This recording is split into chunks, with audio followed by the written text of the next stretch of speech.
नमस्कार स्वागत करुच्छे आज मुख्य गुरुत्वपूर्ण खबर को आपण दर्शक बंधु एबे आमर हस्तगत होता खबर रही लघुचाप संपर्कित बा घूर्णिबलय संपर्कित आसंता 13 तारिख बेलू एक घूर्णिबलय सृष्टि होवार संभावना रही जहाँ 14 रु प्रबल वर्षा नहीं पाणीपाग विभाग आकलन करिछि।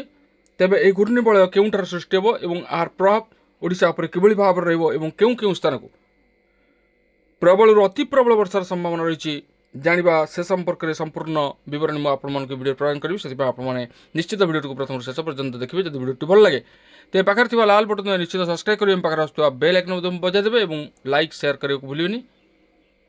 तेबे आसंतु जानिबा आजिर एही पाणीपाग संपर्कित बा लघुचाप संपर्कित विशेष गुरुत्वपूर्ण खबर को। आसंता 14 तारिख राज्य में लघुचाप वर्षा हो पारे। 13 तारिख में एक घूर्णिबलय सृष्टि हेब पर यह लघुचाप रूप नेब। यार प्रभाव में 17 तारिख जाए प्रबल वर्षा लगी रहिबो।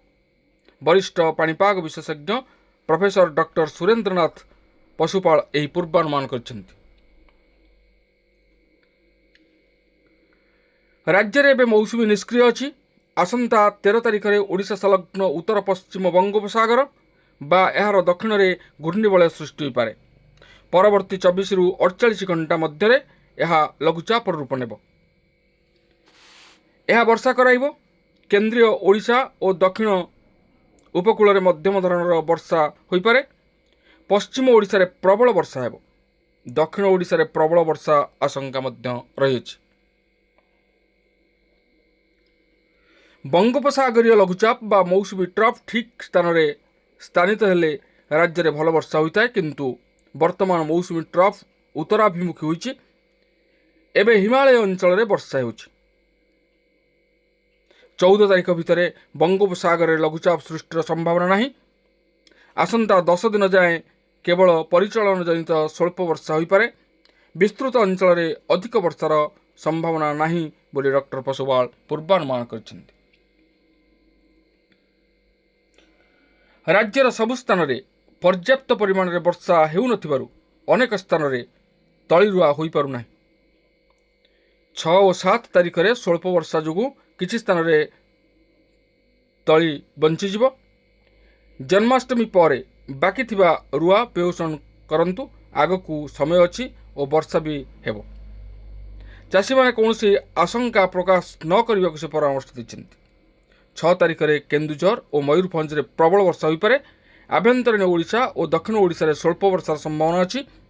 7 तारिख में केन्दुझर मयूरभंज सुंदरगढ़ संबलपुर और झारसुगुड़ा रे किसी स्थान रे प्रबल वर्षा हेबो बोली पाणीपाग विभाग पूर्वानुमान करछि। तेबे दर्शक बंधु आमे वर्तमान लक्ष्य करुचे किछि दिन हेबो वर्षा आह्वान होइछि। पाग विशेष भाव में गुळुगुळी अनुभूत होउछि, जो गुळुगुळी अत्यंत जनजीवन को अस्तव्यस्त करुछि। तेबे समस्तंकर अपेक्षा वर्षा पाई, किंतु श्रावण मास हेले मध्य वर्षार परिमाण कमिछि। अवश्य किछि स्थान रे प्रबल वर्षा होइछि। उपर मुंड रे प्रबल वर्षा होइछि, सेथिपाई नदीर जलस्तर मध्य वृद्धि पाइछि। तेबे आगकू जो लघुचाप आसुछि ताहा निश्चित रूपे अधिक वर्षा कराइबो। तेणु ए थिला आजिर पाणीपाग संपर्कित एक विशेष गुरुत्वपूर्ण सूचना। आज पाई पुणी देखा हवा आगामी भिडियो रे। रहुछि धन्यवाद, नमस्कार।